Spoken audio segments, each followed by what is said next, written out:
Welcome to Thanjavur. തഞ്ചാവൂരിൽ എൻ്റെ റൂമിൻ്റെ morning view ആയിരുന്നു ഇട്ടത്. അങ്ങനെ രാവിലെ എണീച്ച് ഞാനും ചേച്ചിയും കൂടെ ഒന്ന് നടക്കാൻ ഇറങ്ങി റിസോർട്ടിൽ കൂടെ. അവിടെ ഒരു നായ്ക്കുട്ടി ഉണ്ടായിരുന്നു, പ്രോസ്പർ.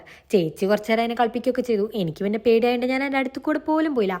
പിന്നെ അവിടെ കുറച്ച് ഫിഷൊക്കെ ഉണ്ടായിരുന്നു. ഞാൻ അതിനെയൊക്കെ ഒന്ന് ഫീഡ് ചെയ്ത് ഞങ്ങൾ വേഗം പോയി ഫ്രഷായി ഡ്രസ്സിനൊക്കെ ചെയ്ത് ബ്രേക്ക്ഫാസ്റ്റ് കഴിച്ച് റിസോർട്ടിലൊരു ആക്ടിവിറ്റി ആയിരുന്നു റാബിറ്റ് ഫീഡിങ്.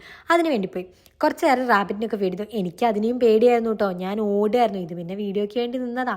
അത് കഴിഞ്ഞ് അവിടെ തന്നെ കുറച്ച് നല്ല സ്പോട്ട്സ് ഉണ്ടായിരുന്നു ഫോട്ടോ എടുക്കാൻ. അങ്ങനെ കുറച്ച് നല്ല ഫോട്ടോസൊക്കെ എടുത്ത് ഞങ്ങൾ തഞ്ചാവൂരിലത്തെ ഫേമസ് പെരുകോവിലിൽ പോയി. പെരുകോവിലെത്തിയപ്പോൾ ഞാൻ ആലോചിച്ചൊരു കാര്യം, ഞാൻ കുറേ റീൽ കണ്ടിരുന്നു കേട്ടോ. ഇവിടുന്ന് ഓരോരുത്തർ ഓടുന്നതും കറങ്ങുന്നതൊക്കെ ഈ തിരക്കിൽ അതൊക്കെ എങ്ങനെയാണ് ഷൂട്ട് ചെയ്തിട്ടുണ്ടാവാന്നാ. ഞങ്ങൾ എങ്ങനെയൊക്കെയോ അവിടുന്ന് കുറച്ച് നല്ല ഫോട്ടോസൊക്കെ എടുത്തു. പിന്നെ അത് മൊത്തം ഒന്ന് ചുറ്റിക്കണ്ട് ഞങ്ങൾ തഞ്ചാവൂരിലെ ബാക്കി ടൂറിസ്റ്റ് സ്പോട്ട്സായ Saraswati Mahal library, bell tower, museum, palace അതൊക്കെ കാണാൻ വേണ്ടി പോയി. അവിടെയൊക്കെ ഒന്ന് നടന്നു കണ്ട്. ഇത് മ്യൂസിയത്തിലുണ്ടായിരുന്ന കേട്ടോ, എത്രയോ വർഷമായ തിരുമംഗലത്തിൻ്റെ എല്ല്. എത്ര വർഷമാണ് ഞാൻ മറന്നുപോയി. അത് കഴിഞ്ഞ് ഞങ്ങൾ പോയത് തഞ്ചാവൂരിലെ വീണ മേക്കിംഗ് കാണാനാണ്. എന്ത് കോൺസെൻട്രേഷനോട് എന്ത് അടിപൊളിയായിട്ടാട്ടോ അവർ വീണ ഉണ്ടാക്കുന്നത്. അത് കഴിഞ്ഞ് ലഞ്ച് കഴിക്കാൻ ഞാൻ ഇൻസ്റ്റഗ്രാമിൽ കുറേ റിവ്യൂസൊക്കെ കണ്ടൊരു സ്പോട്ടിലാണ് പോയത്.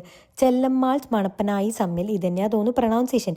ഇവരുടെ കിച്ചൻ്റെ ബാക്കിൽ കണ്ടൊരു കാഴ്ച കേട്ടോ. ഇത് പഴയ രീതിയിൽ കാളേനൊക്കെ കറക്കിയിട്ട് എള്ളെണ്ണ ആട്ടുന്നു. ഞാൻ ആദ്യമായിട്ടാണ് ഇത് കാണുന്നത്. അങ്ങനെ ഇതൊക്കെ കണ്ടു കഴിഞ്ഞപ്പോഴത്തേക്കും ഞങ്ങളുടെ ലഞ്ച് റെഡിയായി. നല്ല അടിപൊളി പ്രോപ്പർ തമിഴ്നാടു മീൽസ് അതൊക്കെ കഴിച്ച് ഞങ്ങൾ നേരെ തഞ്ചാവൂർ സ്പെഷ്യൽ തലയാട്ട് ബൊമ്മയെ വാങ്ങാൻ പോയി. ഈ തലയാട്ട് ബൊമ്മ കുറേ ടൈപ്പ് ഉണ്ടായിരുന്നു കേട്ടോ. അതിൽ ഞങ്ങൾക്ക് ഇഷ്ടപ്പെട്ടൊരു ബൊമ്മയെ മേടിച്ച് ഞങ്ങൾ നേരെ തേൻപെരുമ്പൂർ ഡാം കാണാൻ പോയി. ഡാമിൻ്റെ അവിടെ കുറച്ച് നേരം ഇരുന്ന് സൺസെറ്റൊക്കെ കണ്ട് ഞങ്ങൾ നേരെ റൂമിൽ പോയി സൈക്കിൾ എടുത്തൊന്ന് കറങ്ങാൻ ഇറങ്ങി. സത്യം പറഞ്ഞാൽ തഞ്ചാവൂരിൽ തഞ്ചാവൂർ പെയിൻറ്റിങ്ങും ബൊമ്മ മേക്കിങ്ങും ഒക്കെ കാണണം. പക്ഷെ ഞങ്ങൾ സൺഡേ പോയിന്റ് ഇതൊക്കെ ക്ലോസ്ഡ് ആയിരുന്നു. പിന്നെ ഞങ്ങൾ ഒന്നുകൂടെ ലൈറ്റ്സ് ഒക്കെ ഇട്ട പെരിയകോവിൽ കാണാൻ പോയി.